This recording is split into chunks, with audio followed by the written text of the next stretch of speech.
दोस्तों आज हमारे भारत का रोवर चांद के दक्षिण वाले इलाके में घूम रहा है। 23 अगस्त 6:04 पर ये वहां पर उतर गया था।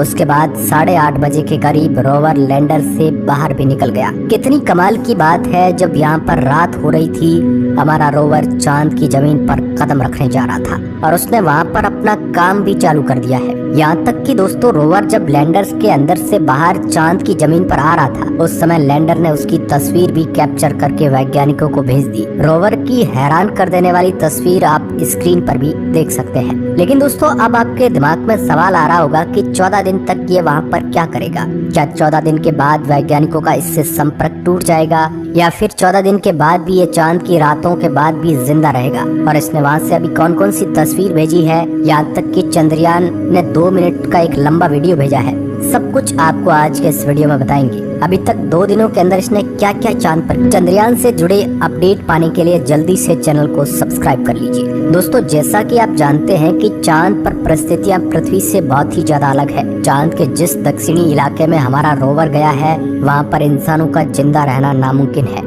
इसके पीछे कई सारी वजह है। एक तो चांद का यह इलाका बिल्कुल वीरान और खड्डों से भरा हुआ है और उत्तरी ध्रुव की तुलना में चांद का दक्षिणी ध्रुव काफी ठंडा है। यानी जब दिन होता है यहाँ पर तब भी इसके अंदर कई सारे ऐसे गड्ढे हैं जहाँ पर सूरज की रोशनी बिल्कुल भी नहीं पहुँच पाती है, जो इस क्षेत्र को और ज्यादा रहस्यमय बना देती है। रात की इसी भयानकता से हमारे रोवर को बचाने के लिए वैज्ञानिकों ने इसे केवल 14 दिनों के दिन के अंतराल में चांद पर भेजा है। दोस्तों भारत ने पहली बार किसी दूसरी दुनिया में अपने अंतरिक्ष यान को भेजा है। यानी आज से पहले हमारे इसरो के वैज्ञानिकों ने केवल चंद्रयान 2 को भेजने की कोशिश की थी, लेकिन वह सक्सेस नहीं हो पाया था। मगर चंद्रयान 3 इसरो के लिए बहुत बड़ी उपलब्धि है, किसी दूसरे प्लैनेट की सतह पर उतरना। दोस्तों लैंडर उसी जगह पर उतरा है जिस जगह को वैज्ञानिकों ने पहले चिन्हित किया था। लैंडिंग स्थल को 4.5 किमी गुणा 2.5 किमी के रूप में उसे चिन्हित किया गया था। ये बिल्कुल उसी जगह पर उतरा था, जो कि वैज्ञानिकों के लिए बहुत बड़ी बात है। दूसरे देशों के लिए तो रोवर उतारना भी मुश्किल है, लेकिन भारत के वैज्ञानिकों ने न सिर्फ लैंडर सॉफ्ट तरीके से उतारा बल्कि बिल्कुल सटीक जगह पर सही सलामत पहुंचा दिया।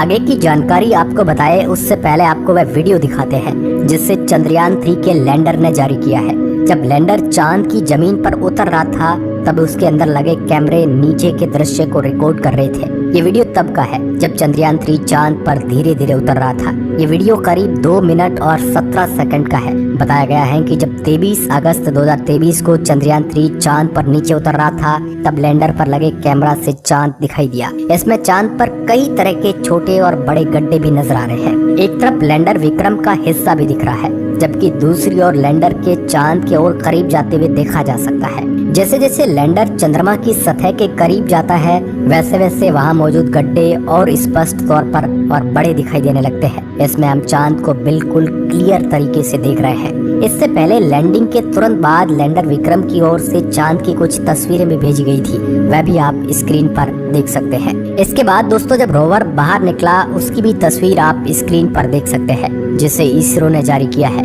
लेकिन दोस्तों रोवर जब चांद की जमीन पर चलेगा तो वह भारत की छाप हर जगह छोड़ देगा, जहाँ पर अशोक स्तंभ की छाप हर जगह दिखेगी। यानी इसके बाद दक्षिण ध्रुव में कोई भी देश जाएगा उसके सामने कुछ इस तरीके की हमारे देश की निशानी जरूर दिखेगी, जो कि वाकई में हमारे लिए बहुत बड़ी गर्व की बात है।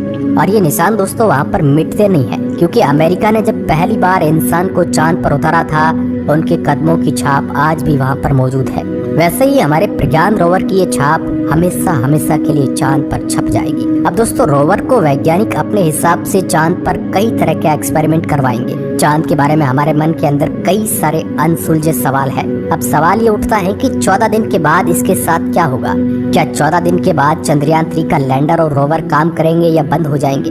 दोस्तों इसके बारे में कहा जा रहा है कि 14 दिन तक दिन के समय तक तो ये आराम से वहाँ पर काम करेंगे। अगले 14-15 दिनों तक चांद पर सूरज की रोशनी रहेगी। मगर हमारे वैज्ञानिकों की टेंशन तो अभी भी कम नहीं हुई है। इन सिर्फ 14 दिनों में रोवर को चांद पर यहाँ वहाँ घुमाकर शॉर्ट डेटा कलेक्ट करना है, क्योंकि 14 दिन के बाद तो फिर चांद पर रात हो जाएगी और चांद के दक्षिणी ध्रुव पर वैसे ही सूरज की किरणें तिरछी पड़ती है। जैसे कि रात होगी तो रोवर की बैटरी बैकअप है वो भी कम होने लगेगा और रोवर काम करना बंद कर देगा। विक्रम लैंडर और प्रज्ञान रोवर बंद हो जाएंगे, क्योंकि उसके बाद चांद के ध्रुवीय इलाकों की रात बहुत ही ज्यादा ठंडी होती है। जो किसी को भी जमा देने के लिए काफी ज्यादा है। हालांकि अभी शुरुआत के समय वैज्ञानिकों ने केवल 14 दिनों का टारगेट ही रखा है। 14 दिन के बाद जब रात आएगी और वापस से चांद पर दिन होगा, उसके बाद वैज्ञानिक इससे संपर्क करने की कोशिश करेंगे। अगर संपर्क हुआ तो वैज्ञानिक आगे की स्टडी जारी रखेंगे और नहीं हुआ तो ये मिशन यहीं समाप्त हो जाएगा। 14 दिन के बाद का मिशन अभी कोई स्पष्ट नहीं है, लेकिन दोस्तों इन 14 दिनों के अंदर हमारे भारत के वैज्ञानिक कौन कौन से परीक्षण करने वाले हैं, चलिए आपको बताते हैं।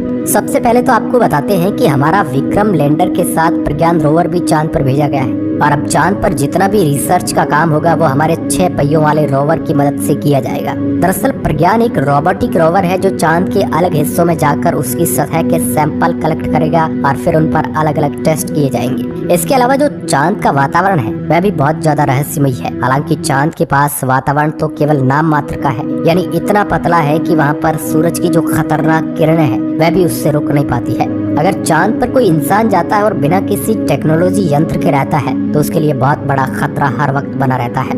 इसके अलावा इस मिशन में चांद के वायुमंडल, भूकंपों और वहां मौजूद पानी की खोज भी की जाएगी। इतना ही नहीं, विक्रम लैंडर से अलग होकर जो प्रोपल्शन मॉड्यूल चांद की कक्षा में चक्कर काट रहा है वो भी आने वाले कुछ महीनों में या हो सकता है कुछ सालों तक ऐसे ही घूमते हुए अलग अलग तरह की रिसर्च को अंजाम दे। हमारे इसरो के वैज्ञानिक प्रोपल्शन मॉड्यूल की मदद से पृथ्वी के वायुमंडल पर कुछ जरूरी रिसर्च करेंगे और इस रिसर्च से प्राप्त डेटा का इस्तेमाल दूसरे ग्रहों पर जीवन की खोज करने में काम आएगा।